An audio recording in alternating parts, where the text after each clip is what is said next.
Debati nxehtë mes demokratëve në garën për zyrtarizimin e kandidatit të partisë për president. Kancelaria gjermane dënon racizmin dhe ekstremizmin e krahut të djathtë pas një sulmi në një qytet të vendit që la pas disa të vrarë të plagosur. Diplomati më i lartë amerikan dhe mbreti saudit diskutojnë shqetësimin që paraqet Irani lidhur me sigurinë.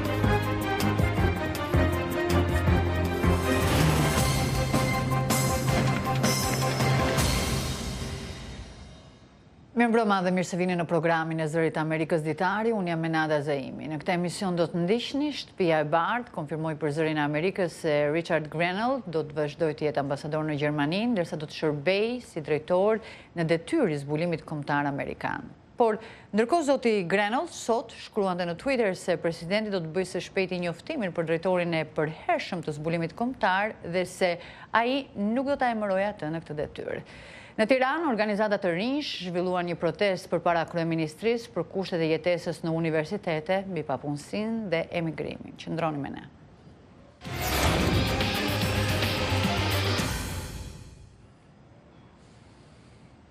Të gjithë syt ishin tek Michael Bloomberg të mërkurën në mbrëmjen e Las Vegas, ku 6 pretendent partisë demokrate për të qenë kandidati zyrtar për president zhvilluan një debat mes tyre.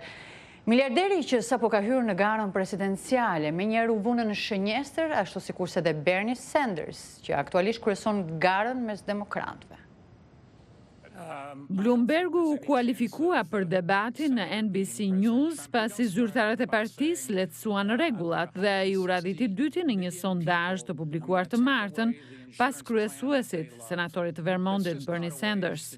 Një republikan dikur, Bloombergu ka shpenzuar miliona dollar të parave të tij në reklama dhe ka bërë krahasime me presidentin Donald Trump. Demokratët do të merren në një rrezik të madh nëse thjesht zëvendësojmë një miliarder arrogant me një tjetër. Ky vend ka punuar për të pasurit për një kohë të gjatë dhe i ka lënë të gjithë të tjerët në balcë. Bloombergu tregoi eksperiencën e tij si një biznesmen i suksesshëm dhe ish kryetari i Bashkisë së New Yorkut. Jam një filantrop që nuk i trashëgova paratë e mia, por i bëra ato dhe unë po i shpenzoj paratë për të hequr qafe Donald Trumpin, presidentin më të keq që kemi patur ndonjëherë. Ish-nën presidenti Joe Biden sulmoi politikën e luftës ndaj krimit të Bloombergut në New York, që vinte në shënjestër njerëzit në komunitetet e pakicave. Politika ishte e neveritshme dhe në fakt ishte një shkelje e çdo të drejtë që kanë njerëzit. Ish kryetari i Bashkisë së South Bendit në Indiana, Pete Buttigieg, e përshkroi senatorin e Vermontit Bernie Sanders si shumë larg nga e majta për të fituar zgjedhjet. Ajo që po përpiqemi të bëjmë është t'i japim më në fund një zë më shumë njerëzve që pas 45 vjetësh punë nuk bëjnë 100 më shumë se sa kanë bërë 45 vjet më parë. Si t'i fitojnë zgjedhjet demokratët? Senatorja Amy Klobuchar ka një përgjigje. Mund të emërojmë një grua si kandidate për presidentet të Shteteve të Bashkuara. Mendoj se kjo do të na ndihmonte shumë nëse tregonim këto vlera si parti. Zgjedhjet paraprake në Nevada janë të shtunën dhe debati tjetër në Karolinën e Jugut të martën e ardhshme. Ndërkohë, presidenti Donald Trump ka sulmuar kundërshtarët e tij gjatë një mitingu në shtetin perëndimor të Arizonës. Ndjekim komentet e zotit Trump. Duke folur në Phoenix, presidenti Trump veçoi ish-kryetarin e Bashkisë së New Yorkut Mike Bloomberg, të cilin e quajti Mini Mike, duke ironizuar performancën e tij në anketime pasi shpenzoi miliona dollar për fushatën e tij.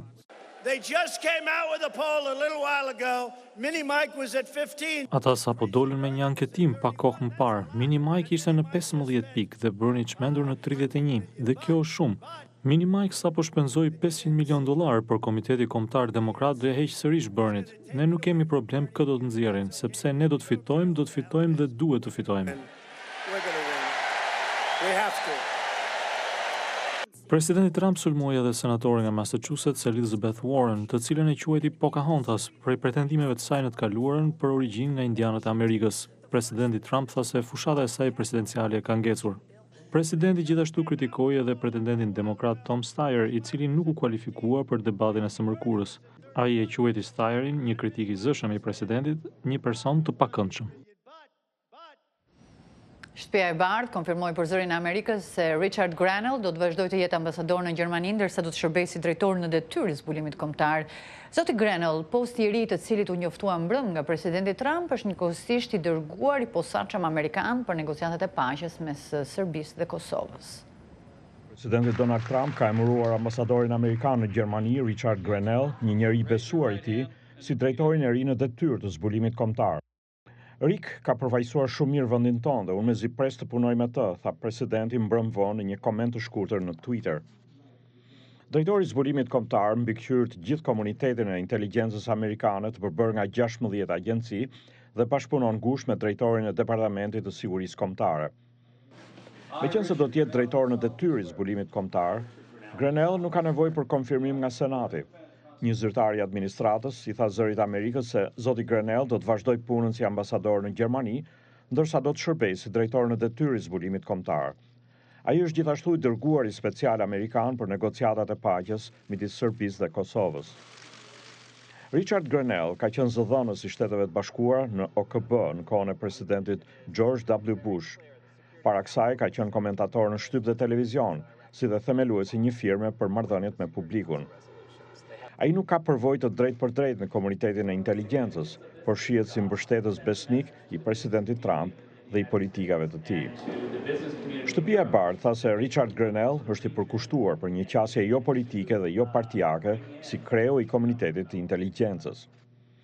Zoti Grenell ka folur sidomos hapur në lidhje me ato që ai quan rreziqe që paraqet biznesi me gigantin kinez të telekomunikimit Huawei. Ai ka bërë thirrje Gjermanisë të mos bëhet kliente e Huawei, për shkak të dyshimeve se kompania instalon në produktet e saj pajisje përgjimi me kërkesë të Pekinit. Grenell do të jetë antar i parë gay i kabinetit në historinë e Shteteve të Bashkuara. Ai do të zëvendësojë shefin e tanishëm në detyrë të zbulimit kombëtar Joseph Maguire, i cili pasoi drejtorin e mëparshëm Dan Coats, që u shkarkua korrikun e kaluar nga presidenti. Presidenti Trump ka patur një marrëdhënie të tensionuar me komunitetin e tij të zbulimit, pasi ky arriti në përfundimin se Rusia kishte ndërhyrë në zgjedhjet presidenciale të 2016-s dhe paralajmëroi në lidhje me kërcënimin që përbën ngroja globale për sigurinë kombëtare. Ndërkohë sot, zoti Grenell tha se nuk do të jetë ai që do të emërohet nga presidenti Trump si drejtori i përhershëm i zbulimit kombëtar. Presidenti, tha zoti Grenell në një postim në Twitter, do ta bëjë njoftimin për drejtorin e përhershëm së shpejti, por nuk do të emërojë atë në këtë detyrë. Do të shohim të tjera zhvillime. Kancelaria gjermane Angela Merkel tha sot se ka shumë të dhëna që tregojnë se personi i cili vrau 9 vet një natë më parë në qytetin gjerman Hanau ishte motivuar nga racizmi dhe ekstremizmi i krahut të djathtë. Ajo tha se ndërsa autoritetet do të bëjnë gjithçka është e mundur për të sqaruar detajet rreth të sulmit. Personi i armatosur e kreu sulmin me armë dhe i qëlloi në 2 lokale ku shërbehet në argjile në Hanau, e më pas u kthye në shtëpi ku sipas policisë vrau dhe veten. Krahas autorit të sulmit, autoritetet thanë se gjetën edhe trupin e pajet të nënës së tij.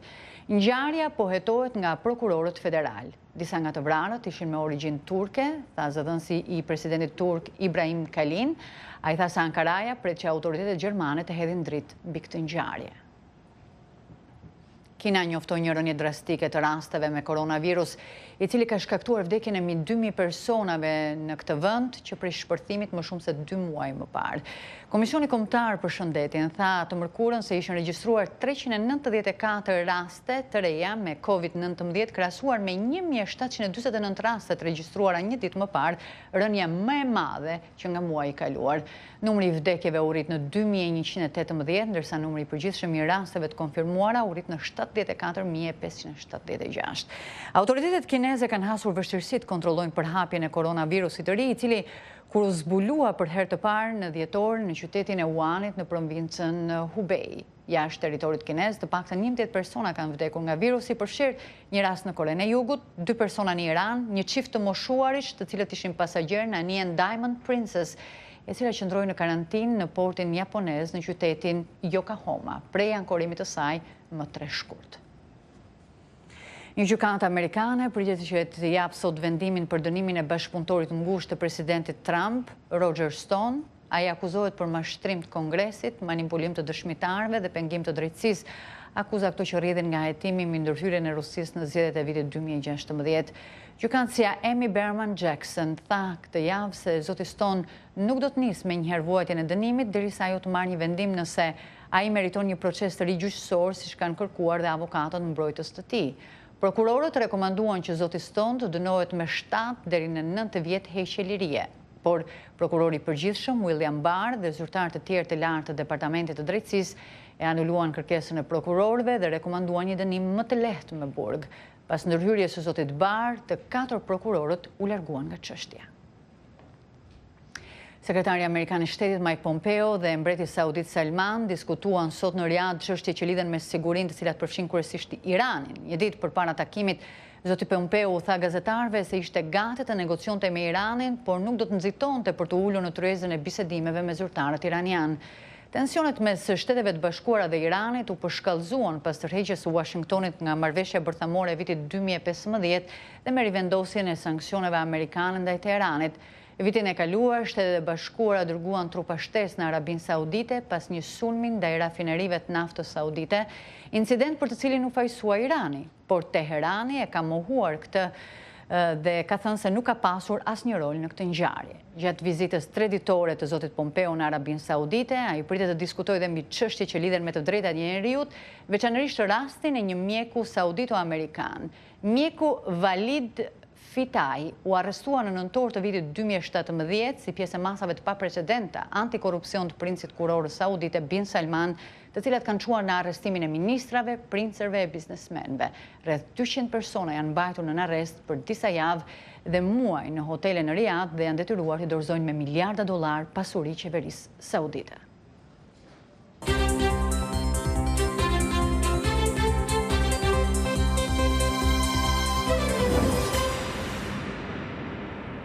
Në Tiranë, pozita dhe opozita u takuan përsëri për çështje që lidhen me reformën zgjedhore, ndërkohë organizata të rinj zhvilluan një protestë përpara kryeministrisë për kushtet e jetesës në universitete mbi papunësinë dhe emigrimin. Korrespondenti ynë Liriana Golli njofton nga Tirana.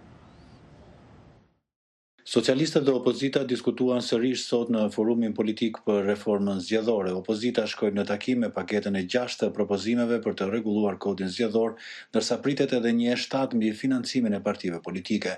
Paketa e sotme kishte të bënte me të drejtën e qytetarëve për t'u drejtuar një gjykate të paanshme dhe të pavarur në procesin zgjedhor. Raporti ose Odirit konstaton me një kritik të paprecedent se si nën presionin politik nga vetingu, gjykata kolegji zgjedhor, gjykata e posaçme e krijuar mbi bazë të kushtetutës dhe të ligjit për të mbrojtur të drejtat zgjedhore, ishte gjysmake në periudhën zgjedhore dhe ishte nën presionin e vetingut. Opozita tha se kjo ishte një temë themelore për të arritur kompromis me socialistët, ndërsa ata nga ana e tyre pohuan se ishin të gatshëm të gjenin kompromis duke respektuar parimet kushtetuese dhe produktet e reformës në drejtësi. Shpresoj që opozita brenda javës tjetër të sjellë të gjitha shqetësimet dhe propozimet që ka edhe për çështjet e tjera, në mënyrë që këtë 2-3 javë të fundit ta shfrytëzojnë për gjetjen e kompromisit dhe për ato që janë të bëshme dhe për të lënë me njëan ato që vërtet nuk realizohen apo janë propozime që nuk qëndrojnë as në standardet, as janë në përputhje me rekomandimet e tjera. Ndërsa opozita dhe socialistët debatonin për tryezës së reformës zgjedhore pak metra më tutje, organizata të ndryshme studentore dhe Forumi Rinor i Partisë Demokratike zhvilluan një tubim para kryeministrisë duke kujtuar përvjetorin e rrëzimit të monumentit të diktatorit komunist Enver Hoxha më shumë se 2 dekada më parë. Ashtu si para 30 viteve, ashtu dhe tani Shqipëria ndodh një udhëkuq të madh. Idealet e atyre të rinjve sot duhet të ushtin edhe sot pas 29 vitesh. Duhet të ushtin këto ideale dhe parime për të çuar ëndrrën atyre studentëve deri në fund. Ëndrrë për të parë Shqipërinë si gjithë Europa. Por a mund të ketë Shqipërinë në Europë dhe si gjithë Europa me Edi Ramën kryeministër? Asnjëherë. Kam mbaruar me rezultate ekselente dhe kam vendosur të jetoj dhe të kontribuoj në Shqipëri. Në qoftë se secili prej nesh vazhdon me idenë që do iki jashtë, kush i mbetet këtij vendi? Ndaj ju inkurajoj gjithë secilit të qëndroni këtu dhe të gjithë së bashku të punojmë për një të ardhmen më të mirë.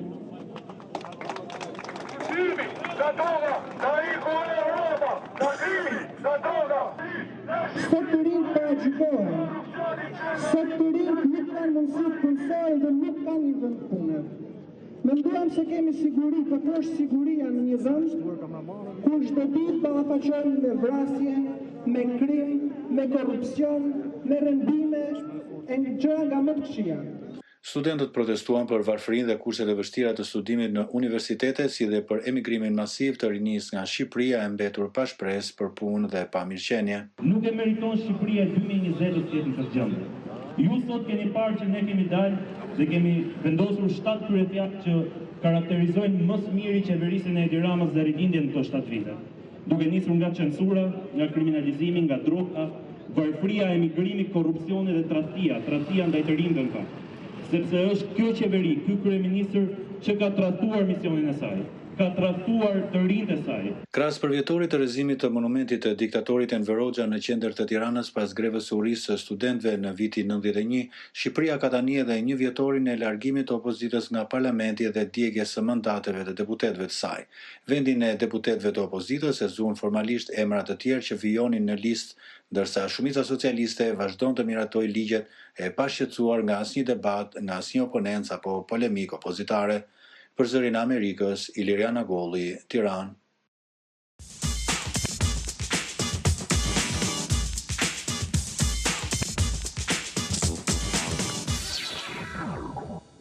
Në zgjedhjet presidenciale të vitit 2016, kandidati i atëhershëm Donald Trump mori afro 25.000 vota më shumë se kundërshtarja e tij në shtetin Wisconsin, pas numërimit afro 3 milion fletëve të votimit. Fitoria në atë shtet e ndihmoi atë të korte një fitore edhe më të madhe kundër demokrates Hillary Clinton. Duke hedhur vështrimin përpara, të dy partitë politike kërkojnë fitore në Wisconsin në zgjedhjet presidenciale të muajit nëntor. Votues janë nga fshati Egg Harbor në shtetin Wisconsin. Bernadette Rainsford beson se ekziston një arsye kryesore se pse Donald Trump fitoi në këtë shtet në vitin 2016. Hillary nuk bëri fushat këtu dhe kjo mund të ketë ndihmuar.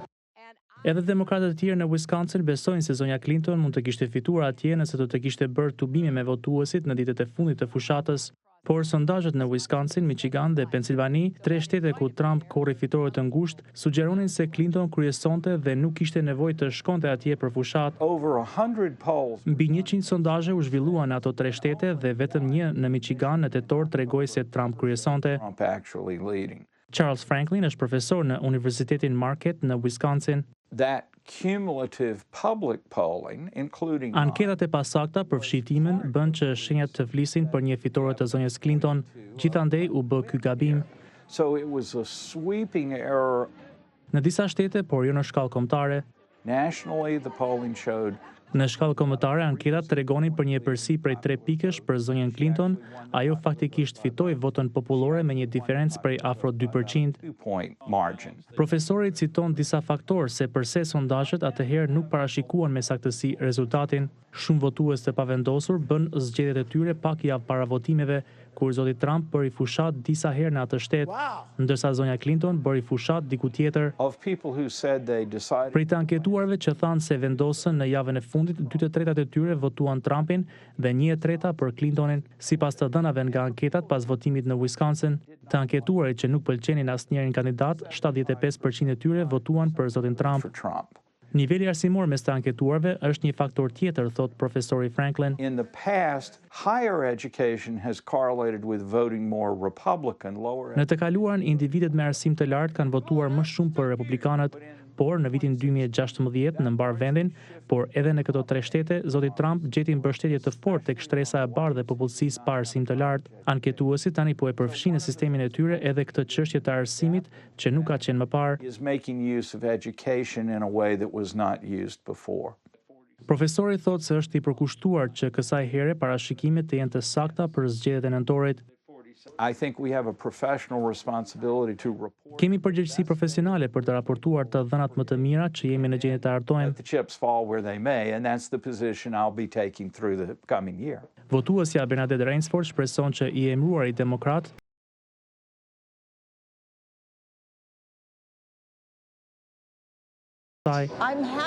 Jam e kënaqur që demokratët do të jenë këtu kësaj here.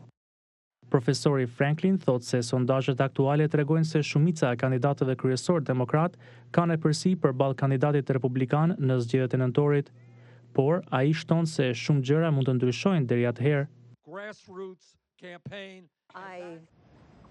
Drejtori i FBI-s Christopher Wray e cilësoi kohët e fundit ekstremizmin e dhunshëm të motivuar nga raca ose përkatësia etnike një përparësi kryesore në të njëjtin nivel me ISIS-in. Dhe sipas një ish antari të një grupi urrejtje, këto grupe ekstremiste po përdorin taktikat e ISIS-it për të rekrutuar antarë të rinj, shpeshherë në moshë të re, të ndikueshëm dhe adoleshentë që kanë pakënaqësi. Christian Picciolini e njeh mirë urrejtjen. In 1987, I was recruited into Amerikës. Në vitin 1987 u rekrutova nga grupi i parë neonazist i Amerikës. Dëshmia e tij në Kongres në vitin 2019 ishte hapi më i fundit në transformimin e tij që filloi që kur ishte adoleshent i pakënaqur nga një familje ngrohtë imigrantësh. For a sense of identity, community and purpose, sort of on the fringe. Doja të provoja një ndjesi identiteti, komuniteti, qëllimi, por në periferi të shoqërisë, pasi kisha qenë viktime bulizmit për pothuajse 14 vjetët e jetës time. Dhe gjeta një kuptim. Një burr më gjeti në një rrugic duke pirë marijuan. Ai ma mori, më pa në sy dhe tha se këtë donin komunistët dhe hebrejt, që të isha i dobët. Të them të drejtën, në moshën 14 vjeçare nuk e dija se çfarë ishte një komunist dhe nuk kisha takuar ndonjëherë një hebre, por mu duk se ishte hera e parë në jetë që dikush më shihte. Ai qëndroi me atë grup për 8 vjet. A record store in 1995. Në vitin 1995 hapa një dyqan ku shisja disqe me muzikë raciste, por përveç tyre shisja dhe lloje të tjera muzike si punk rock, hip hop, heavy metal. Dhe fillova për herë të parë të takoj njerëz që ishin hebrej, afrikano-amerikan, homoseksual dhe fillova të komunikoj me ta. Prandaj në këtë kohë fillova ta sfidoj demonizmin që po ndodhte në mendjen time me humanizim. U jam mirënjohës atyre njerëzve sepse e dinin se kush isha e megjithatë zgjodhen të më sfidojnë me dashuri, një dashuri që ma dhanë në momentin kur nuk e meritoja as pak. Ishte momenti më i fuqishëm transformues për mua. Picciolini ka shkruar disa libra për transformimin e tij dhe ka krijuar një organizatë të quajtur Free Radicals për të ofruar të rinjve një alternativë më të mirë se sa tërheqja e ekstremizmit. What I'm seeing with white nationalism today is very similar to what I saw. Ajo që shoh sot në nacionalizmin e bardhë është shumë e ngjashme me atë që pash ditët e para me Al-Qaiden dhe ISIS-in. Taktikat e propagandës janë të njëjta.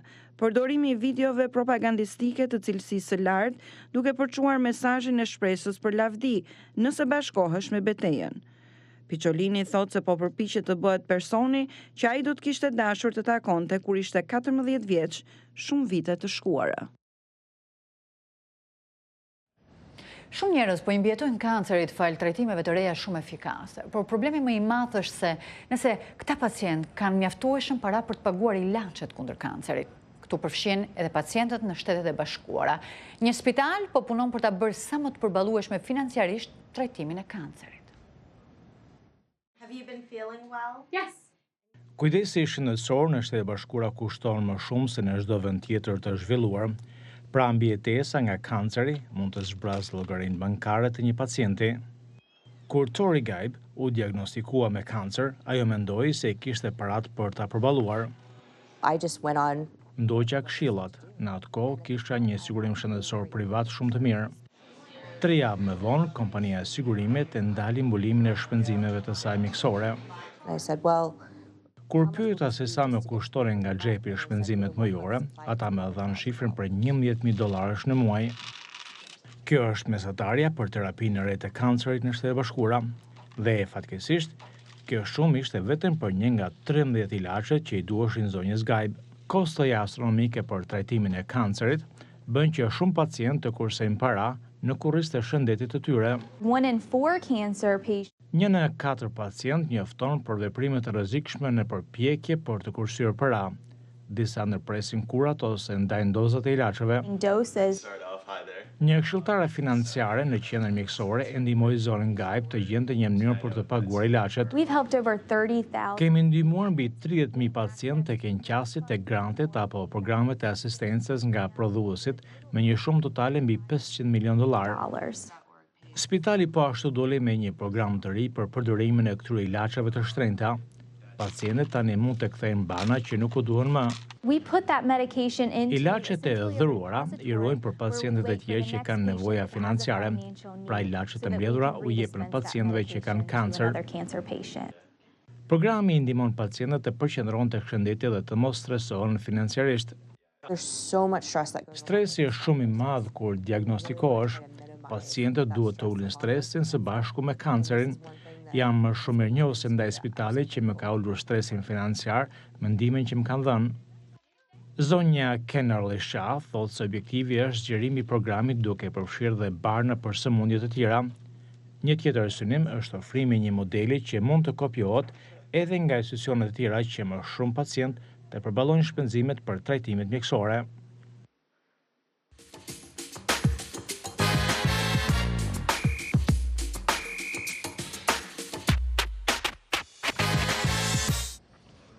Naomi Pomeroy është një shef e re dhe suksesshme kuzhine që punon në Portland të Oregonit.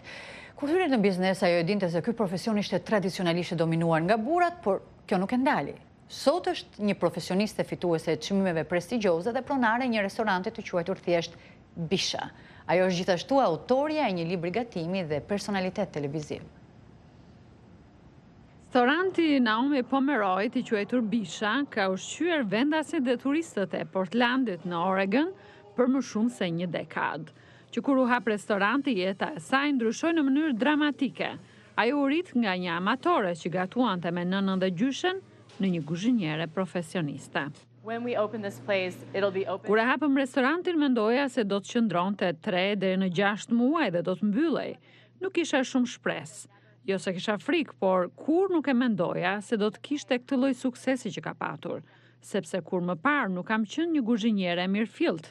Kisha drejtuar një kompani shërbimesh gatimi, kisha punuar në restorante të rjetën time, por kur nuk isha patur restorantin tim. Restoranti i Pomeroyt nuk është shumë i madh dhe kuzhina është e hapur në mënyrë që klientët shohin se si përgatitet ushqimi. Ka vetëm 2 tavolina të mëdha të përbashkëta, kështu që njerëzit ndajnë hapësirën dhe ulen pranë njëri tjetrit edhe kur nuk njihen. Por kjo nuk duhet të shqetësojë askënd. Ushqimi i mirë dhe vera supozohet t'i bashkojnë njerëzit. Çdo 2 javë, Pomeroy krijon një menu të re pas diskutimeve të gjata dhe seancave të provave me ekipin e saj. Dhe radha e njerëzve që presin të provojnë ushqimin e saj, vërteton se ajo po bën një punë që nuk ka të sharë. Koleksioni i çmimeve që ajo ka marrë tregon të njëjtën histori. Mes tyre çmimi James Bird për kuzhinieren më të mirë. Mbaj mend kur zbrita nga avioni për të shkuar për herë të parë në Aspen Food dhe dikush më pyeti nëse isha shefe kuzhine. Ata kujtuan se isha shefe pasticcere.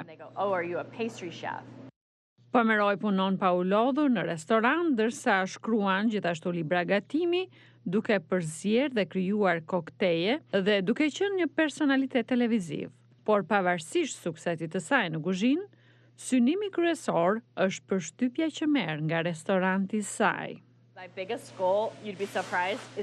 Qëllimi më i madh nuk ka të bëjë me ushqimin në pjatë apo klientët që kthehen, apo argëtohen, apo dëgjojnë muzikë të mirë dhe biseda interesante.